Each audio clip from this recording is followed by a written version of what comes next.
요절로 14절을 다시 한번 읽겠습니다. 시작. 이는 그리스도 예수 안에서 아브라함의 복이 이방인에게 미치게 하고 또 우리로 하여금 믿음으로 말미암아 성령 약속을 받게 하려 함이라.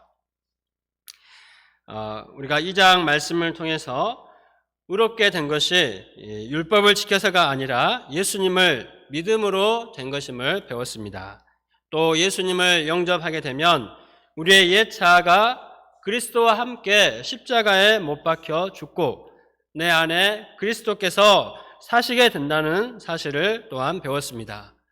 이 예수님으로 말미암아 우리는 이제 의로운 하나님의 자녀가 되었습니다.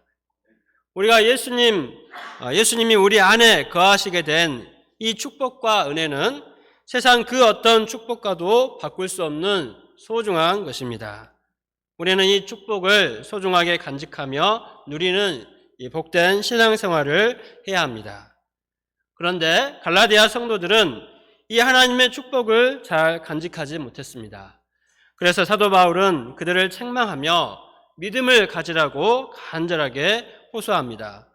오늘 말씀을 통해서 우리가 끝까지 믿음을 지키고 그 믿음을 통해서 누리는 하나님의 모든 복을 사모하며 살기를 기도합니다. 1절을 보십시오. 어리석도다 갈라디아 사람들아, 예수 그리스도께서 십자가에 못 박히신 것이 너희 눈앞에 밝히 보이거늘 누가 너희를 꾀더냐. 갈라디아 성도들이 처음 예수님을 영접할 때 그들은 자신들의 죄를 속하기 위해서 십자가에서 달리신 예수님의 은혜가 마치 눈앞에서 펼쳐지는 것처럼 생생하고 너무나 뚜렷하게 영접되었습니다. 그런데 지금 그들은 흔들리고 있습니다. 다른 복음을 가진 자들이 그들을 꾀었기 때문입니다. 바울은 그런 갈라디아 성도들이 너무나 어리석게 보였습니다. 그래서 오늘 말씀 1절과 3절에서 두 번이나 반복하여 어리석도다, You are so foolish, 이렇게 책망했습니다. 바울은 그들에게 물었습니다. 너희가 성령을 받은 것이 율법의 행위로냐 혹은 듣고 믿음으로냐? 그들은 할례를 행하고 모든 율법을 다 지켰기 때문에 성령께서 함께 하신 것이 아닙니다. 그들이 말씀을 듣고 예수님을 인격적으로 믿었기 때문에 구원받고 성령이 함께 하실 수 있는 것입니다. 또한 오직 하나님의 일방적인 은혜로 성령이 그들에게 임하셨기 때문에 그들이 예수님을 믿고 거듭나서 거룩한 하나님의 자녀가 될 수 있었습니다. 따라서 그들의 믿음 또한 성령께서 주시는 선물입니다. 이렇게 위로부터 일방적으로 주어지는 성령으로 시작을 했으면 끝까지 성령으로 마치는 것이 마땅합니다. 그런데 도중에 율법을 지켜야 구원받는다는 이 악한 꾀임에 빠져서 육체로 마치고자 하면 되겠습니까? 결코 그럴 수 없습니다. 4절을 보십시오. 너희가 이같이 많은 괴로움을 헛되이 받았느냐? 과연 헛되냐?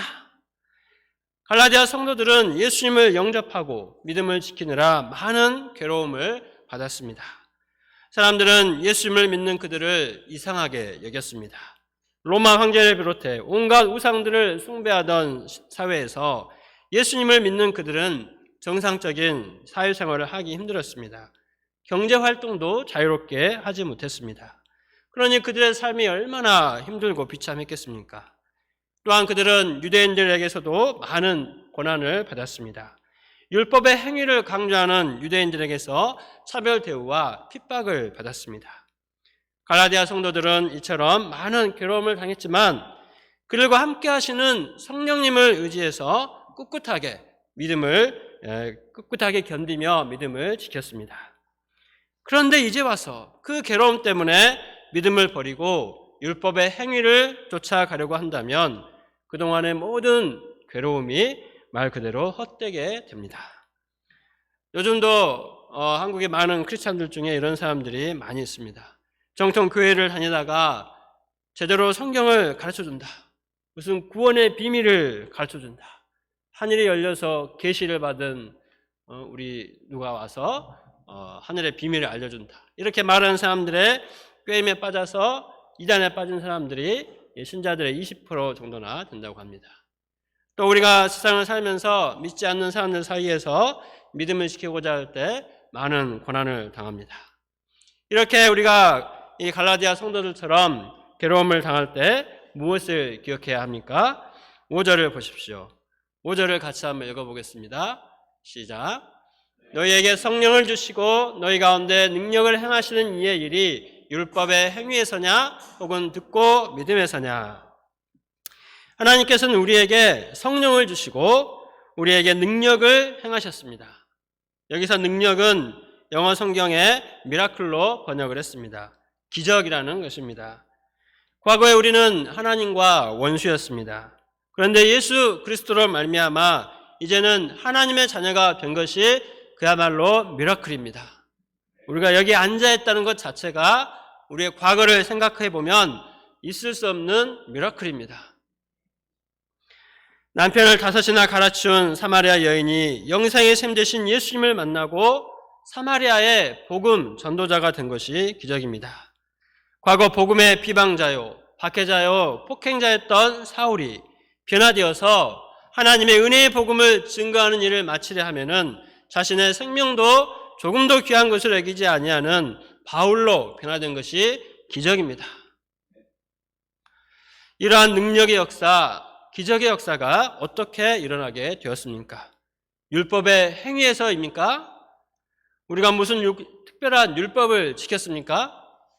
오늘 하루만 돌아봐도 도무지 지킨 율법이 제대로 없습니다. 우리가 단지 목자님들과 성경 공부하고 예배드리고 이렇게 하나님의 전에 나와서 같이 말씀 듣고 기도하고 또 말씀 암송하고 수양회 때마다 참석하여 은혜가 받은 것밖에는 없습니다. 그런데 그때 성령께서 우리 가운데 역사하셔서 우리의 마음을 열어주시고 우리를 구원해 주시며 변화시켜 주셨습니다. 이처럼 우리가 예수님을 만나서 거듭나게 된 것이 성령으로 말미암았으면 끝까지 이 성령을 의지해야 합니다. 도중에 변심하여 육체로 마치고자 하면 그동안의 믿음이 얼마나 헛된 것이 됩니까? 칼빈은 이 부분을 주석을 하면서 우리가 예수님의 십자가 복음을 무시하면 그것은 마치 우리가 예수님의 거룩한 피에 침을 뱉는 것과 같다고까지 해석을 하였습니다. 우리가 육체로 돌아가서 예수님의 보혈을 멸시하는 어리석은 자들이 되지 않고 믿음으로 시작했으면 끝까지 믿음으로 살기를 기도합니다. 6절을 보십시오. 6절도 같이 한번 읽어보겠습니다. 시작. 아브라함이 하나님을 믿음에 그것을 그에게 의로 정하셨다 함과 같으니라. 유대인들은 대부분 그들의 조상 아브라함이 최초로 할례를 행했기 때문에 하나님께서 그것을 인정하시고 믿음의 조상으로 세우셨다고 착각을 하고 살았습니다. 그러나 우리가 다들 창세기를 열심히 공부했기 때문에 아브라함이 할례를 받은 것은 17장이고 아브라함이 하나님께 믿음으로 의롭다고 인정을 받은 것은 그보다 앞선 15장이라는 사실을 잘 알고 있습니다. 이것은 이 믿음으로 인정받는 것이지 이 할례와 같은 율법을 행함으로써 인정받는 것이 아니라는 사실을 분명하게 말해줍니다. 단지 그 마음에 하나님의 약속의 말씀을 믿은 것뿐인데 하나님께서 그것을 그의 의로 여겨주신 것입니다. 이를 볼 때 하나님께서 인정하시는 것은 오직 그의 믿음입니다. 하나님께서는 아브라함처럼 하나님의 약속의 말씀을 믿는 자는 누구든지 아브라함의 자손으로 여기시고 아브라함과 같은 축복을 베풀어 주십니다. 할례를 행했다고 아브라함의 자손이 되는 것이 아니라 믿음 때문에 아브라함의 자손이 되는 것입니다. 우리가 만약에 율법을 행해야만 의롭게 된다면 우리가 어떻게 해야 합니까? 10절 하반절을 보겠습니다.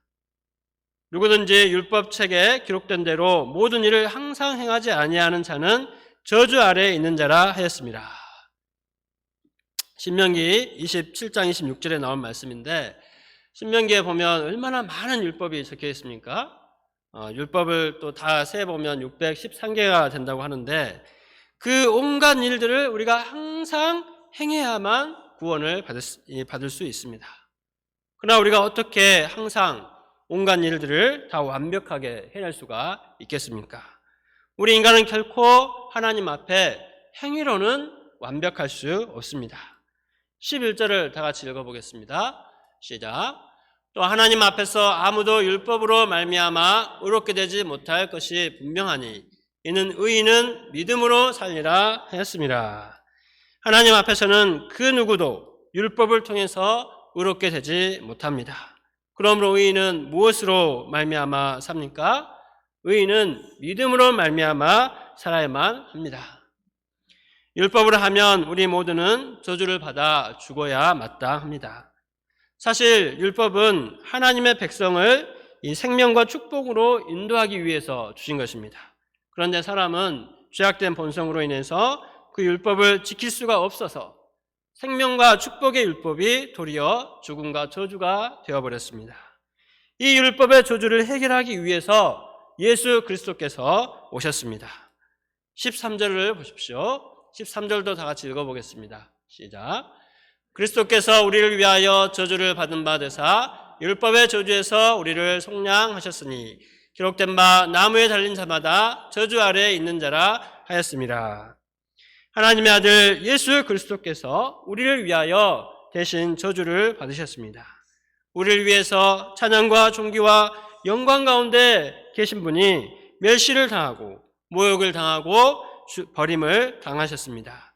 가장 높은 데에 계신 분이 가장 낮은 데에 오셨습니다.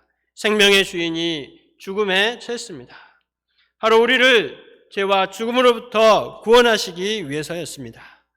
우리의 구원은 하나님의 아들 예수님께서 저주를 받으신 엄청난 희생을 통해서 이루어진 것입니다. 예수님께서 저주를 받으심으로써 인류 역사에 어떠한 축복이 임했습니까? 14절도 다 같이 읽겠습니다. 시작.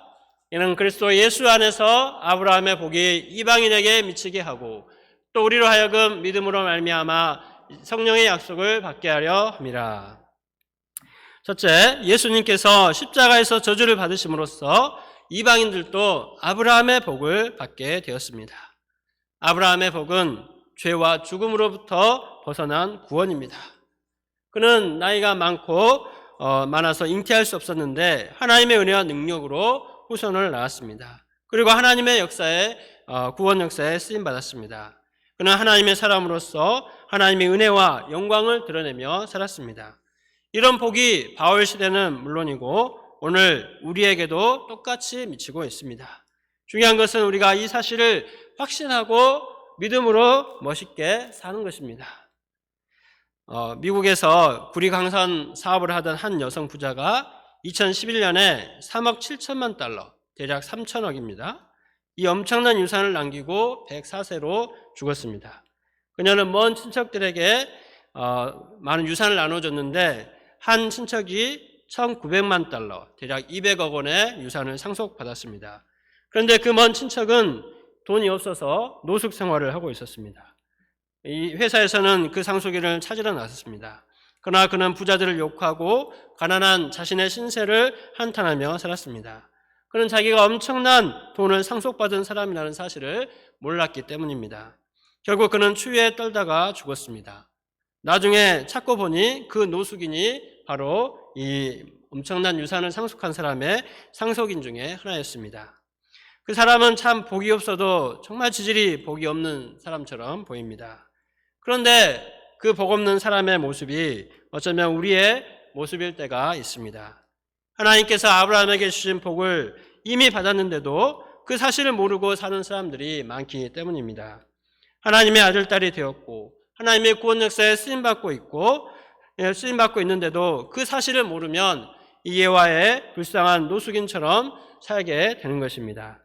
가난에 찌들고 불평과 불만에 가득 찬 삶을 살 수밖에 없는 것입니다. 그러나 하나님께서 우리에게 이미 생명을 주셨고 우리의 영육간에 건강한 삶을 살도록 축복해 주셨습니다. 우리의 신분이 과거 제약돼서 멸망으로 향하던 데서 하나님의 자녀로서 구원받은 천국의 백성으로 바뀌었습니다. 그러므로 우리는 우리 자신의 정체성을 확신하고 적극적으로 믿음 안에 살면 됩니다. 우리는 이미 하나님의 아들, 딸입니다. 하나님께로부터 모든 복을 받았습니다. 그러니 기쁘고 행복하며 감사하며 살면 됩니다. 둘째로 우리는 예수님께서 십자가에서 저주를 받으심으로써 약속하신 성령님을 받았습니다. 성령님께서 우리에게 오시면 연약한 육신을 이기며 살 수 있습니다. 세상의 유혹을 이길 수 있습니다. 하나님의 사람으로서 끝까지 믿음의 길을 갈 수 있습니다. 무엇보다 사도행전 1장 8절 말씀처럼 성령이 임하시면 권능을 받고 땅끝까지 이르러 주님의 증인으로 살 수 있습니다. 우리에게 이런 삶을 현재 살도록 축복하신 하나님의 은혜를 감사 찬양 드립니다. 이 모든 축복이 그리스도 예수 안에서 이루어졌습니다. 우리는 이 예수님을 믿음으로 아브라함의 복을 받고 성령님의 함께 하심을 체험하고 있습니다. 믿음은 예수님을 인격적이고 개인적으로 만나게 하는 통로입니다. 믿음은 과거의 예수 그리스도가 아닌 현재의 예수 그리스도를 만나게 해줍니다. 믿음의 가치는 믿음 자체에 있는 것이 아니라 믿음의 대상인 예수님께 있습니다. 누구든지 이제는 오직 그 믿음으로 하나님의 복을 받습니다. 결론입니다. 우리가 예수님을 믿음으로 주신 구원의 은혜와 성령님이 내 안에 거하시는 은혜를 날마다 풍성하게 누리며 살기를 기도합니다. 믿음으로 아브라함에게 주신 복을 나에게도 주신 것을 믿고 흔들리지 않고 영육간에 감사하며 적극적으로 하나님을 섬기며 주의 일에 더욱 힘쓰기를 간절히 기도합니다.